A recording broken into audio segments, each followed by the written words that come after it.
Well, good afternoon, everyone, and thank you for being with us. My name is Shuna and I'm a Church of Scotland minister here in Aberdeen in the suburb of Cults. And I'm here representing the Holocaust Memorial Day Aberdeen Committee. And I'm just really grateful that you've all been able to join us this afternoon to help us record this time of reflection. We have a number of people who are going to speak this afternoon, but we're asking everyone, unless they're actually due to speak, to remain muted so that we don't get any kind of interference in the recording.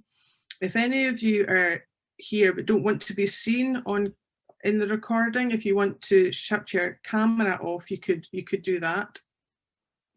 And we are going to have a time of discussion at the end of the time of reflection, and that won't be recorded. It's only really this time of reflection that's going to be recorded. If the contributors, if you could just be ready and poised to start your contribution. In between each person, we're going to just have a few moments of quiet before the next person starts. Nobody's going to be introduced. The idea is that everyone will introduce themselves. So that's the sort of guidelines we have for this afternoon. The Holocaust Memorial Day theme this year is Be Light in the Darkness. And I wanted to start with a favourite reading of mine from the Bible, which is particularly popular at this time of year, what we call Epiphany. And it's the opening verses of John's Gospel. Here we read, "In the beginning, the Word already existed. The Word was with God, and the Word was God. From the very beginning of the Word was with God. Through him, God made all things. Not one thing in all creation was made without him. The Word was the source of life, and this life brought light to people. The light shines in the darkness, and the darkness has never put it out." We'll hear a variety of contributions today from a wide range of faith perspectives, each of which illustrates the way that darkness has never overcome the light, even in the darkest and the most challenging of times. Our first contributor is Nigel. Hello, my name is Nigel Dower, and I'm a Quaker who attends the local meeting in Aberdeen. Be the light in the darkness. Quakers believe that there is the inner light, or that of God, in everyone. We need to let the light within us shine so that we can recognize, answer, and nurture the inner light in others. And in situations of persecution, discrimination, and hatred, see this light in all, perpetrators as well as victims. As Paul Parker, recording clerk, that is Chief Executive of Quakers in Britain, said in 2019 on the occasion of Holocaust Memorial Day, we must all learn the lessons from the past to create a safer, better future. Remembering the millions of mainly Jewish people who perished in the Holocaust under Nazi persecution and in the genocides which followed in Cambodia, Rwanda, Bosnia, and Darfur must stir us to protect vulnerable communities in our world today. Our Quaker faith reminds us that there is that of God in all people. Where there is hatred, we must sow the seeds of love, reconciliation, and peace, he said. Now, before, during, and after the war, many Quakers were active in many ways to be a light to, and thus bring hope to, persecuted groups in Europe. Many of these efforts were coordinated by the American Friends Service Committee and the UK's Friends Service Council. For their relief efforts, their work with refugees, and for their overall promotion of peace, the American Friends Peace Service Committee and the Friends Service Council were awarded Nobel Peace Prize in 1947. It is humbling to learn of the light shown in so many Quakers, and of course many, many others like them, who risked their lives and safety to help those who were persecuted. Being a light is not just about illuminating the way forward. It is about having the energy to move forward oneself and to inspire others to do the same.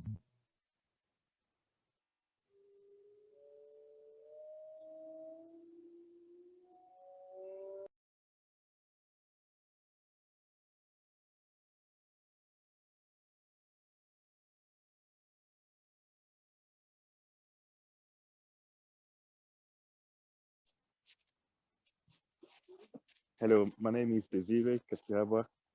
I was born in Burundi, a neighboring country of Rwanda, and I'm a human rights campaigner. In 1994, 1 million people were killed in Rwanda in what is known as genocide against Tutsis. Soon after the genocide, Rwandans, inspired by the ancient African human philosophy of Ubuntu, which signifies I am because of you are, soon embarked to use that theme to reconcile, to heal, and to reconstruct Rwanda. Rwanda has since contributed to peacekeeping in places threatened by civil war and genocide in places like Darfur, Central African Republic, and other places. Survivors of the genocide have inspired the world to reconcile and to also use their own story to inspire the world for us to stay united despite the darkness we've endured. Rwanda's story is a testament of a people's resilience and also of the power to forgive and reconstruct. Rwanda's story can always help us to move forward despite the darkness we've all endured throughout history. Thank you.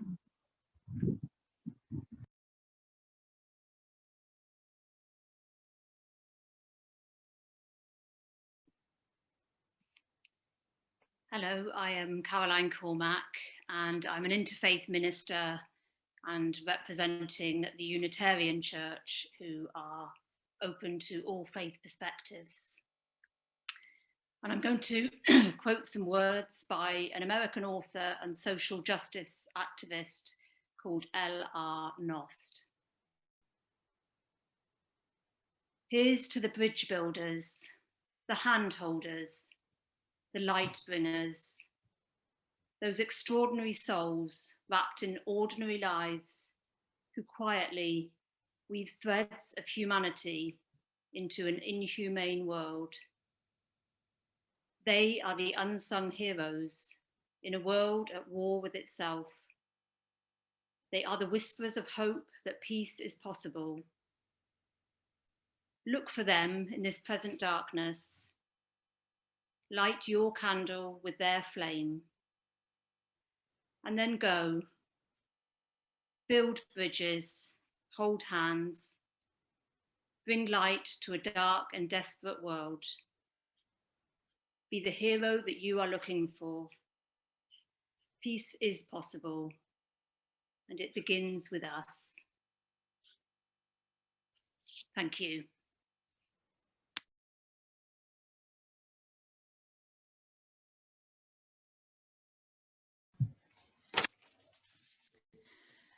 My name is Jacky Ware. I am a member of the Church of Jesus Christ of Latter-day Saints. And today I thought that I would share a story that is based back in the times of the Second World War, or just after the Second World War. And this is a story. On the morning of January the 10th, 1948, Marcel boarded the 909 train as usual in New York. En route, he decided to get off the train and visit a sick friend. When he got back on the train, there seemed to be no chance of a seat. But just as he entered, a man sitting by the door jumped up to leave, so he sat in his space. He looked at the man sitting to his left, and he noticed he had a hurt expression in his eyes. He was reading a Hungarian newspaper. They got chatting over the half-hour train journey. The man said his name was Bela Paskin. He was a law student when World War II had broke out. He had been put into a German Labour battalion and sent to the Ukraine. Later, he was captured by the Russians and put to work burying the German dead. After the war, he covered hundreds of miles on foot until he reached his home in Debrecen in Hungary. When he got to the apartment where his parents and siblings lived, he found strangers living there. Upstairs, where he lived with his wife, was also occupied by strangers. None of them had heard of his family. As he was leaving, full of sadness, a boy ran after him, calling, "Paskin Baxi, Paskin Baxi." That means Uncle Paskin. The child was the son of some old neighbours of his. He went to the boy's home and talked to his parents. "Your whole family is dead," they told him. "The Nazis took them and your wife to Auschwitz." Auschwitz was one of the worst Nazi concentration camps. Paskin gave up all hope. A few days later, too heartsick to remain any longer in Hungary, he set out again on foot, stealing across border after border until he reached Paris. He managed to immigrate to the United States in October 1947, just 3 months before I met him. All the time he'd been talking, I kept thinking that somehow his story seemed familiar. A young woman whom I had met recently at the home of friends had also been from Debrecen. She had been sent to Auschwitz. From there, she had been transferred to work in a German munitions factory. Her relatives had been killed in the gas chambers. Later, she was liberated by the Americans and was brought here in the first boatload of displaced persons in 1946. It seemed impossible that there could be any connection between these two people, but as I neared my station, I fumbled anxiously in my address book. I asked, in what I hoped was a casual voice, "Was your wife's name Maria?" He turned pale. "Yes," he answered. "How did you know?" He looked as though he was about to faint. I said, "Let's get off the train." I took him by the arm at the next station and led him to a phone booth. It seemed hours before Maria Paskin answered. Later, I learned her room was alongside the telephone, but she was in the habit of never answering it because she had so few friends and the calls were always for someone else. This time, however, there was no one else at home, and after letting it ring for a while, she responded. When I heard her voice at last, I told her who I was and asked her to describe her husband. She seemed surprised at the question and gave me a description. Then I asked her where she had lived in Hungary, and she told me the address. Asking her to hold the line, I turned to Paskin and said, "Did you and your wife live on such and such a street?" "Yes," Bella exclaimed. He was white as a sheet and trembling. "Try to be calm," I urged him. "Something miraculous is about to happen to you. Here, take this telephone and talk to your wife." He nodded his head in mute bewilderment, his eyes bright with tears. He took the receiver, listened a moment to his wife's voice, then suddenly cried, "This is Bella, this is Bella." And he began to mumble hysterically. Seeing that the poor fellow was so excited he couldn't talk coherently, I took the receiver from his shaking hands. "Stay where you are," I told Maria, who also sounded hysterical. "I am sending your husband to you. We will be there in a few minutes." Bella was crying like a baby and saying over and over again, "It is my wife. I go to my wife." At first I thought I'd better accompany him, but I decided just to put him in a taxi and direct him to where he needed to go and paid his fare. Bella Paskin's reunion with his wife was a moment so poignant, so electric, with suddenly released emotion that afterwards neither he nor Maria could recall much about it. I remember only that when I left the phone, I walked to the mirror like in a dream to see if maybe my hair had turned grey, she said.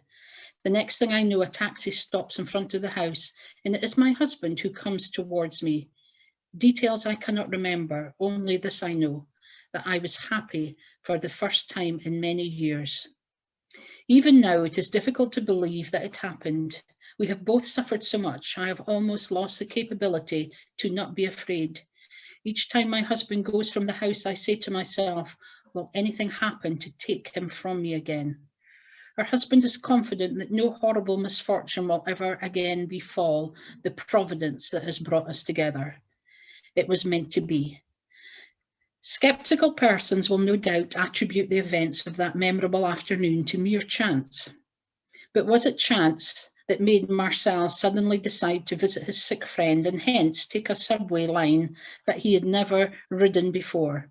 Was it chance that caused the man sitting by the door of the car to rush out just as Marcel came in? Was it chance that caused Bella Paskin to be sitting beside Marcel reading a Hungarian newspaper? Was it chance, or did God ride the Brooklyn subway that afternoon?